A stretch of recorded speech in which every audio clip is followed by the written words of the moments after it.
First and foremost, Good Chodesh, a wonderful new month, the month of Adar. Mishnichnas Adar Marbim B'Simcha. When Adar, the month of Adar, enters, we increase in joy. Increase in joy.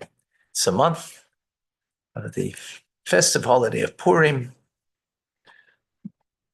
or Haman, the evil one, plotted to and had a plan, not just plotted, but had the plan, had the decree to annihilate every single Jew.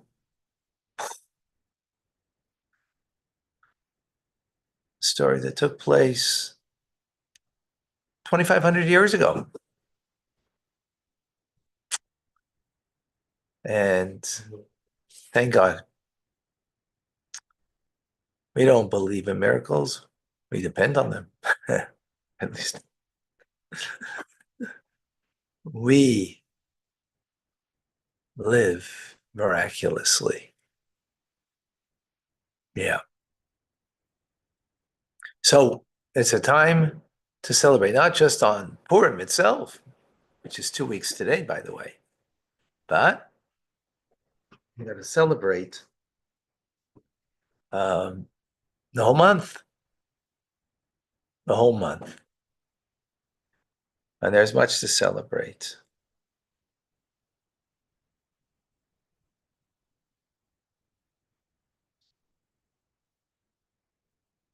Much to celebrate. Welcome to Tanya Today. I'm Rabbi Ronnie Fine, coming to you from Chabad Zich and Kadesh, Montreal, Canada. It's a privilege and a pleasure to share with you the Tanya. We continue in chapter 29. Chapter 29 is about crushing the heart that is made out of stone. There's times that our heart is made from stone, meaning we're not inspired.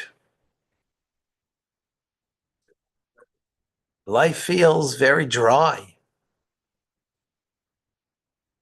Not only life feels dry and empty,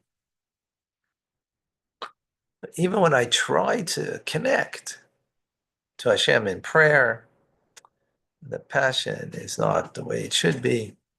Connection is not the way it should be. Or when I do a mitzvah, likewise. And in this chapter, as I've mentioned before, mention again, don't try this unless you've implemented the other chapters that we've learned till now, because this is, a very engaging, demanding, uh, challenging uh, ownership. There's real ownership. And today we're going to talk about that. So we spoke previously of ownership. And remember, just to give this a proper um, context to this, this is the Beinoni who has mastery over thought, speech, and action, who feels that their heart is not fully engaged, properly engaged, and wants to break that negativity. And this is a method. This is a method on how to break the negativity of a heart that doesn't feel the passion, doesn't feel the profound connection. So we mentioned, take that you own your sins of youth, even though you did tshuva on it, but you can always do more tshuva. Why? Because the heart, it's got many layers to it. So whatever layer you have dealt with previously, there's a deeper layer that you could still deal with. And we can find this in our lives. We can find this in our lives. That whatever you've dealt with previously, there's another layer that you can deal with now, deeper within you, to more refined and more connected to the divine. That's what we dealt with previously. Now the Alter Rebbe says two things today. First one is, you know, will be something we can understand. Second one might be a little difficult. First point that he makes is, you could have some people who have no sins of youth that are, pretty lofty souls. Well, even if you don't have that, and now you're currently, remember, you're a Beinoni, so your actions, your words, your communication, your thoughts are all impeccable, right? There's no downfall here. The only downfall you have is that your heart hasn't been transformed into good, so therefore you have negativity in from the animal soul's heart that comes to your mind to think, but you don't allow it. You don't give it space. You don't give it rent free. Now,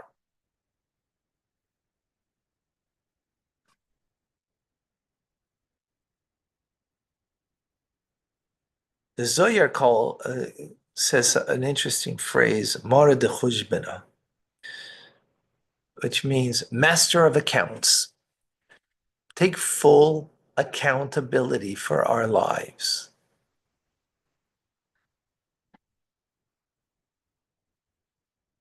What does it mean, full accountability? What it means is that you may be totally not to blame. No, totally not to blame. But you still take accountability. You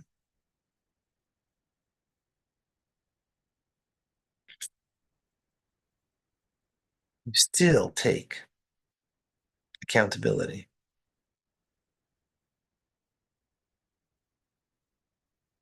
What does that mean? Actually, I take back I take back what I said, that both things here are going to be utterly, like, way out there. What is it that you take accountability for? Every thought you ever thought, every word you ever said, every action you ever took from the beginning of your life till this point. Whoa, everything.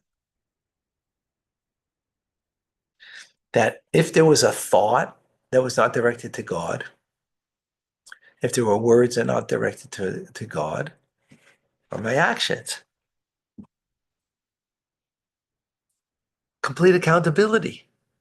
I own it. Maybe this happened 40 years ago, and I did tshuva on it even. Or actually, he says here, you don't have any grievous sins. We're not talking about tshuva over here.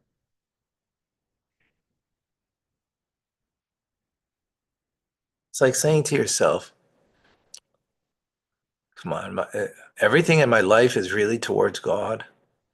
Or is it, I do it for my benefit? Remember that we're talking about a person over here who just wants to crush something in them. They're a Beinoni. They're impeccable in their behavior.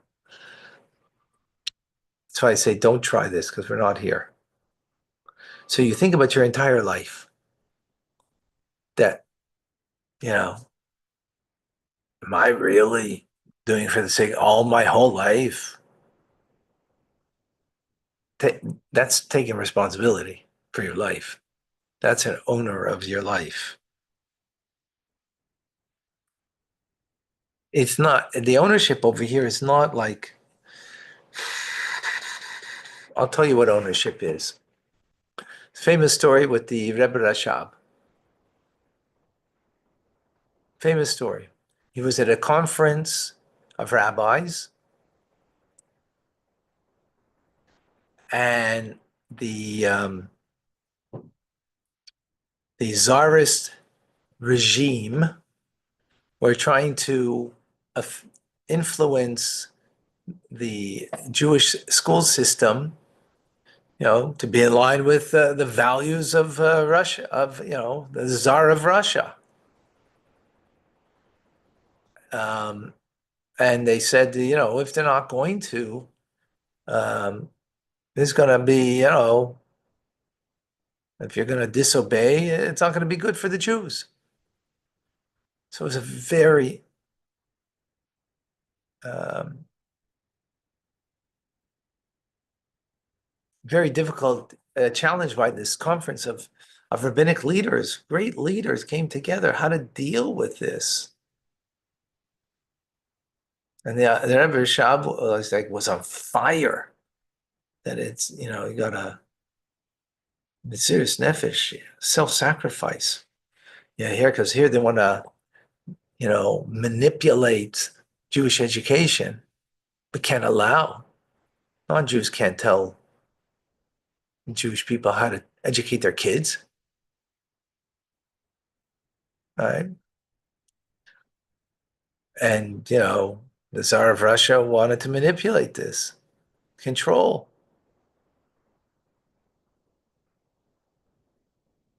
Today we do it, through law. The Tsar of Russia, he was the law, so, he was the law. But today we do the same thing, right? There's such issues today also that they want to tell us on how we should. Yeah, you're going to tell the Jews how to do education? I don't think so. Come and learn from us, maybe. But anyway, that's not the point.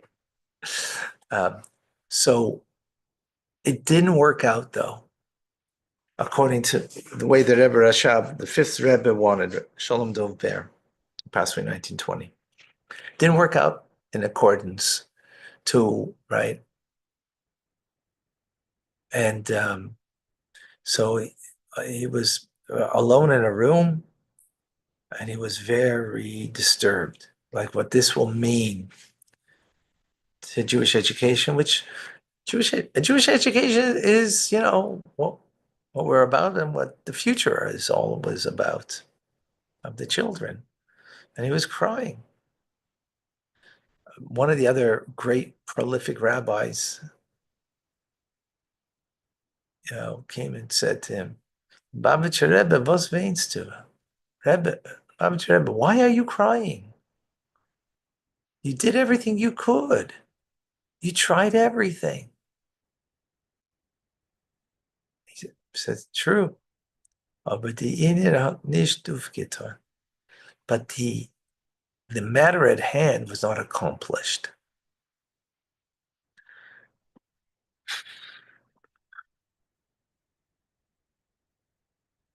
In other words, think about life, folks. Let's be very honest, and I'm being honest with you. We try, and what do we say? I tried my best. I tried my best. Yeah, but you didn't accomplish what you needed to accomplish. But I tried my best. And let's say honestly, you tried your best. Yeah, sometimes we say it and we really didn't try our best. But let's say really, you really, really tried your best. So at the end, yeah, listen, what can I do? I can't control an outcome.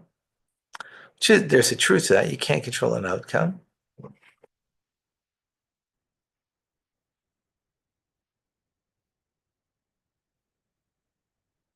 It's true. You can't control an outcome,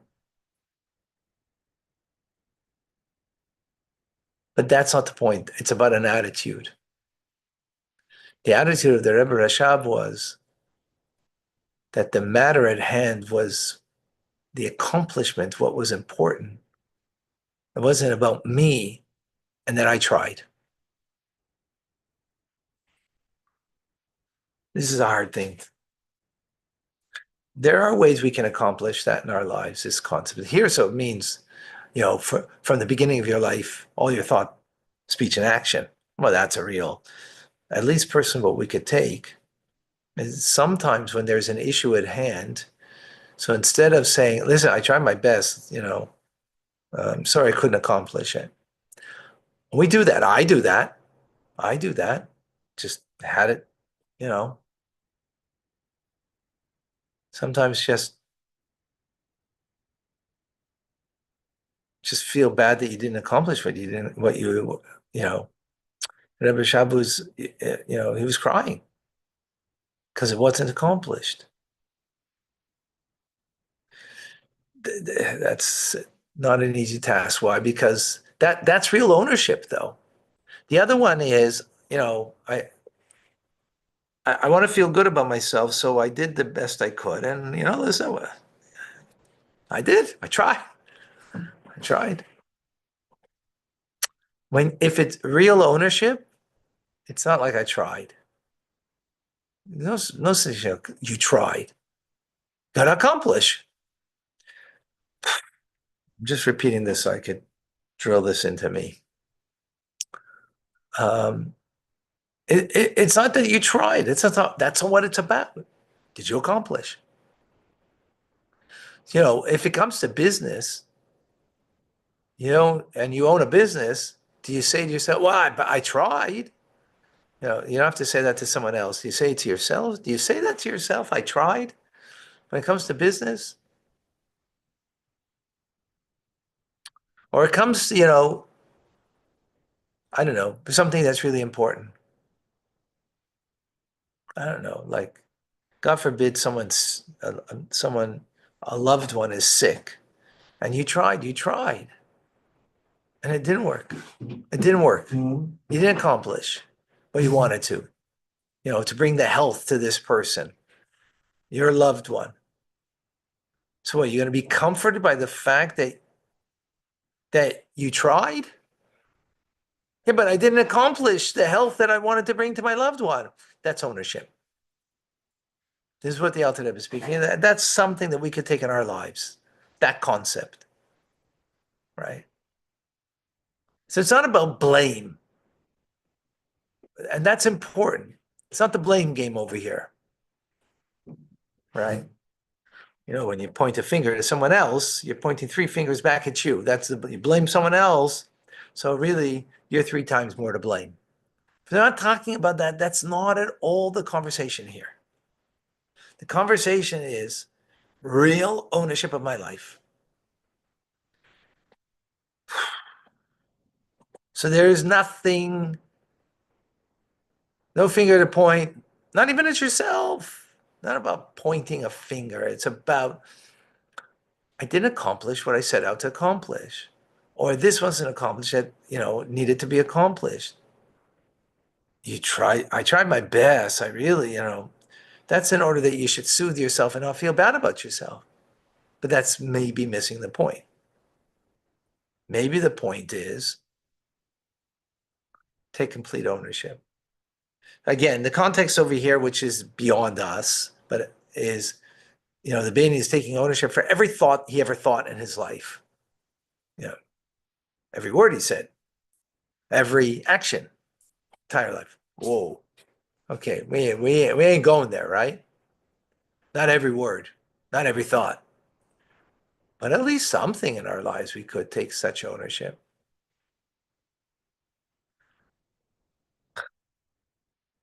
Keep on saying this because I'm not talking to anybody but myself.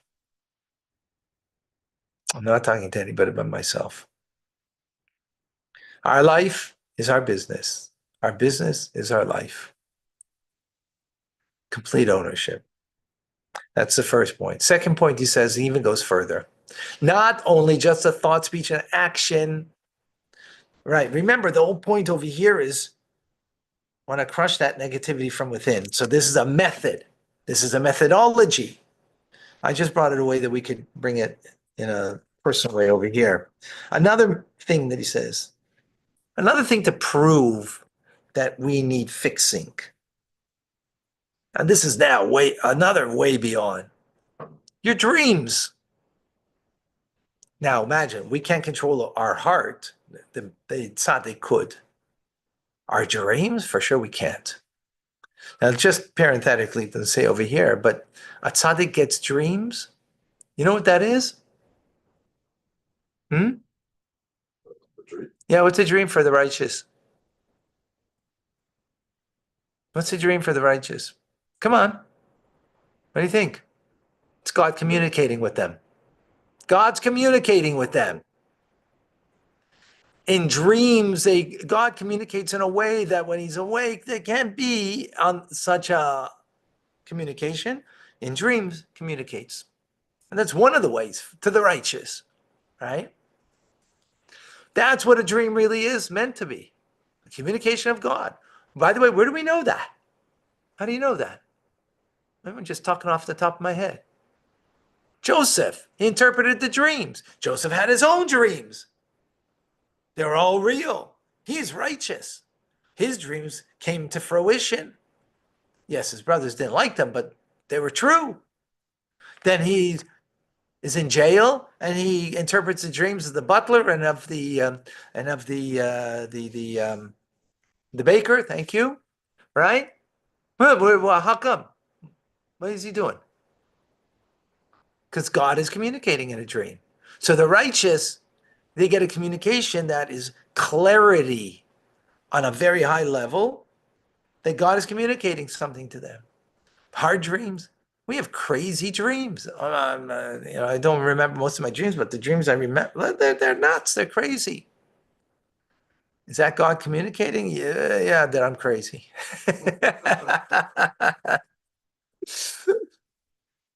All right. In other words, the fact that we have dreams and they're like they're false. They torment us. You have a nightmare. They're tormenting. That just shows us that we're not righteous, right? Because you dream the things that you think about and you feel about during the day. They come out in a dream, and they can be crazy. They're off the. They're way off just because of who we are. We're not righteous. Very different. So, in other words, our dreams are coming from Sitra Acher, the negative side. They mock us. They torment us. Right? So in other words, what we can see from here, this just gives me more ammunition to humble my spirit. That's the whole point over here. Be humble. You had a dream that tormented you. So don't think you're high and mighty. Actually use it as a tool to humble your negative, evil spirit of the animal soul that has hardened your heart in the service of God. All right.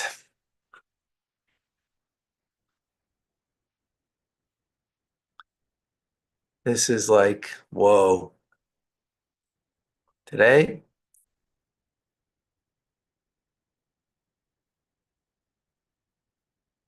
yeah, as John says, powerful introspection. Yeah. On Rosh Chodesh, when you have to be full of joy. Well, we're actually gonna, when we get, beyond this in chapter 31, we'll see that ultimately this is just to bring us to a greater joy. This is just a tool to get through something so we could really come to greater joy. That's really the point over here. Believe it or not. Doesn't seem that way, huh? Seems such a downer, but we'll get through it, everybody.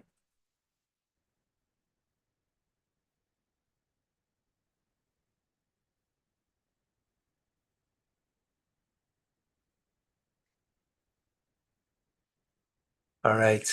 Welcome back home.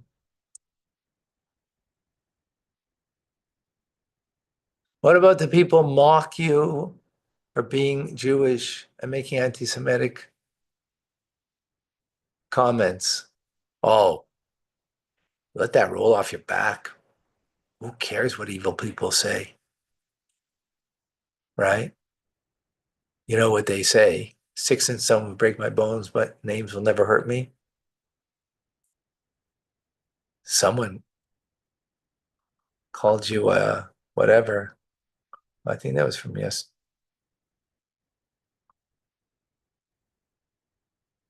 Don't let anything that someone is evil bother you?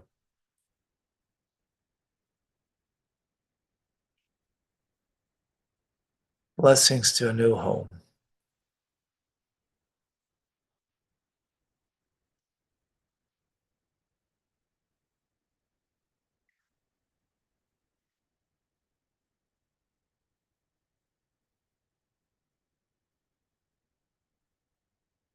Okay, I don't see any question. Please put two question marks before you ask a question. Ah, Frank account.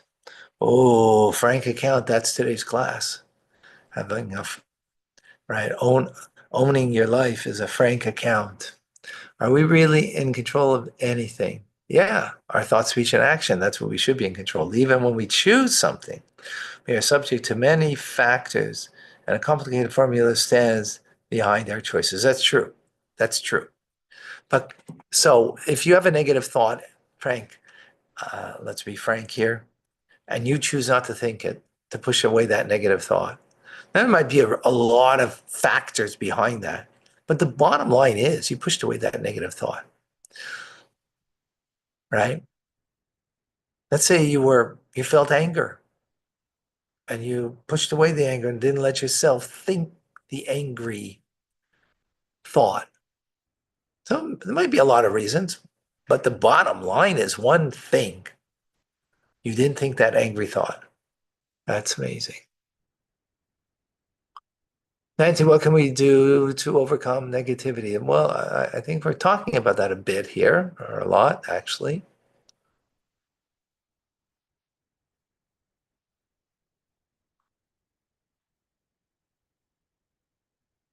Okay,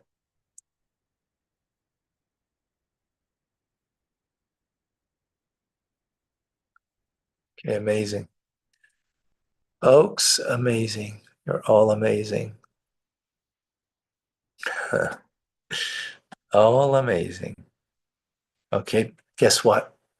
We're going into Rambam now. Today is the finishing of a 11-month plus journey of the study of Rambam.